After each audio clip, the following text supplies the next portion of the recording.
इसकी खबर श्रद्धा का एक दोस्त था लक्ष्मण, जो कि सबसे ज़्यादा और बराबर श्रद्धा के टच में रहता था। कुछ भी अच्छी या बुरी बात होती थी, श्रद्धा हमेशा लक्ष्मण से बात करके उसे बताती थी। ये बात आफ्ताब को पता चली तो उसने श्रद्धा को रास्ते से हटाने के लिए एक लंबी प्लानिंग बनाई। सबसे पहले आफ्ताब और श्रद्धा आपस में बात करते तो उन्होंने कहता है कि यहाँ रिलेशन है, सब जानने वाले हैं, इनके पछड़ों से दूर क्यों ना हम कहीं दूर चल के शादी करके अपना घर बसाएं और दुनिया के पछड़ों से दूर रहें। जिसके बाद दोनों आपस में प्लान करके उत्तर भारत यानी कि दिल्ली में बसने की प्लानिंग करते हैं और सारी कंपनीज़ में पता करते हैं कि यहाँ भी अच्छे जॉब की अपॉर्चुनिटी है। जिसके बाद आफ्ताब और श्रद्धा मिलके सबसे पहले 3 हफ्ते का हिमाचल टूर प्लान करते हैं। जिसके बाद अप्रैल के मिड वीक में श्रद्धा और आफ्ताब हिमाचल प्रदेश जाते हैं। करीब 3 हफ्तों तक घूमने फिरने के बाद वहाँ से वो सीधे 8 मई को दिल्ली आने के बाद पहाड़गंज में ही एक होटल में 2 दिन के लिए रूम लेते हैं। रूम लेने के बाद जब उनको लगता है कि पैसे ज़्यादा खर्च हो रहे हैं तो होटल से निकलने के बाद वो कुछ दिन तक पीजी में रहते हैं और पीजी में रहते हुए एक कॉमन फ्रेंड्स के ज़रिए उन्होंने फ्लैट खोजना शुरू किया। तो उन्हें छतरपुर में ही एक मकान मिल जाता है जिसका नंबर होता है D93/1। पिछले दिनों मीडिया में यही नंबर सबसे ज़्यादा चर्चा में था कि छतरपुर मकान नंबर D93/1 में क्या हुआ। बाद 15 तारीख को श्रद्धा और आफ्ताब दोनों शिफ्ट होते हैं, लेकिन जब 18 मई 2022 की रात में दोनों ने खाना खाया और खाना खाने के बाद दोनों में आपस में बात होने लगी। श्रद्धा ने फिर वही बात शुरू करी कि हम समाज में इस रिश्ते को क्या नाम देंगे। जिसके बाद बात बढ़ते बढ़ते इतनी ज़्यादा बढ़ गई कि दोनों में झगड़े होने लगे। झगड़ा होते होते इतना हाथापाई बढ़ गया कि गुस्से में आफ्ताब ने उसका गला पकड़ लिया और गला तब तक चापता रहा जब तक श्रद्धा की मौत नहीं हो गई। उसके बाद उसने उसको छोड़ दिया। श्रद्धा की बॉडी वहीं निढाल होकर वो गिर गई और मरने के बाद आफ्ताब आराम से बैठा और बैठने के बाद दूसरे दिन सबसे पहले वो गया तिलक इलेक्ट्रॉनिक्स नाम की दुकान से 300 लीटर की फ्रिज खरीदी। उसी दिन पेमेंट करके डिलीवरी अपने घर लेके आया। उसी के साथ दूसरे मार्केट में जाकर दुकान से उसने आरी खरीदी, एक पिट्ठू बैग खरीदा, कुछ प्लास्टिक पॉली बैग्स खरीदे।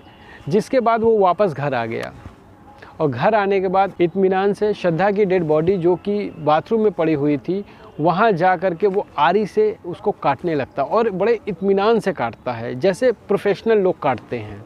पुलिस के जांच के दौरान ये भी पता चला कि इसने जॉब करने के पहले शेफ की ट्रेनिंग भी ली थी, जहाँ उसे नॉनवेज काटने और सफाई से रखने की पूरी ट्रेनिंग दी गई थी। इसने उसी अनुभव और ज्ञान का लाभ यहाँ उठाया और श्रद्धा की बॉडी को काटने में उसे लगभग 2 दिन लगे। जिस दौरान वो खाना नहीं बनाता था, वो हमेशा ऑनलाइन खाना ऑर्डर करता और मंगा के खाता, आराम करता, फिर डेड बॉडी को काटता और ऐसे रहता, ऐसे बिहेव करता जैसे उसके जीवन में कुछ हुआ ही ना हो। सुबह उठता आराम से, उसी फ्रिज में से दूध निकालता, चाय बनाता, नाश्ता करता, नहा धो के रेडी होकर ऑफिस चला जाता। फिर शाम को आता, आराम करने के बाद रात में फिर वो काटना शुरू करता बॉडी को।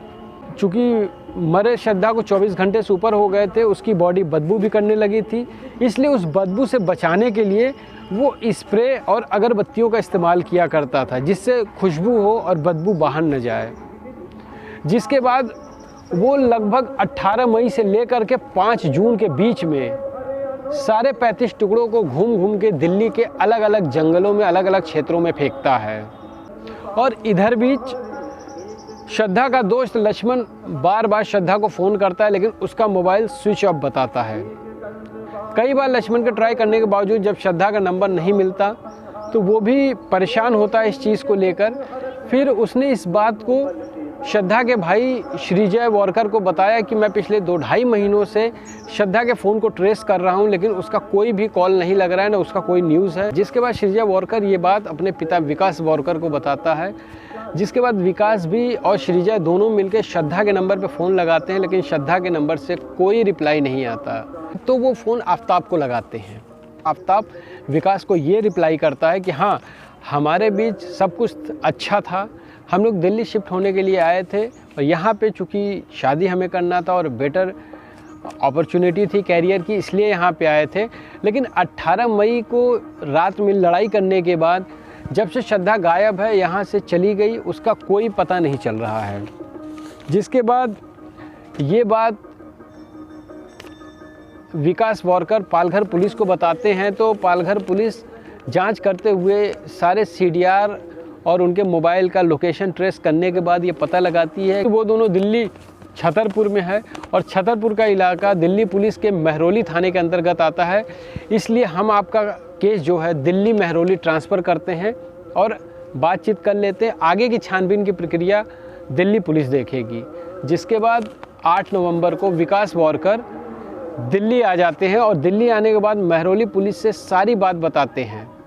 और इधर महरौली पुलिस जब छानबीन करना शुरू करती है तो छतरपुर D93/1 में जब पुलिस जाती है तो आफ्ताब उसी घर में था, और उसी घर में रहने के बावजूद जब आफ्ताब को पुलिस पूछताछ करना शुरू करती है तो वो पहले इधर उधर की बातें करता है और वही कहानी बताता है कि 18 मई तक तो हम दोनों साथ में थे, लेकिन हम दोनों के बीच जब लड़ाई हुई उसके बाद श्रद्धा घर छोड़कर चली गई, जिसके बाद से उसका कोई पता नहीं, और मैंने उसके फ़ोन पे कई बार फ़ोन किया लेकिन उसका मोबाइल स्विच ऑफ बता रहा है।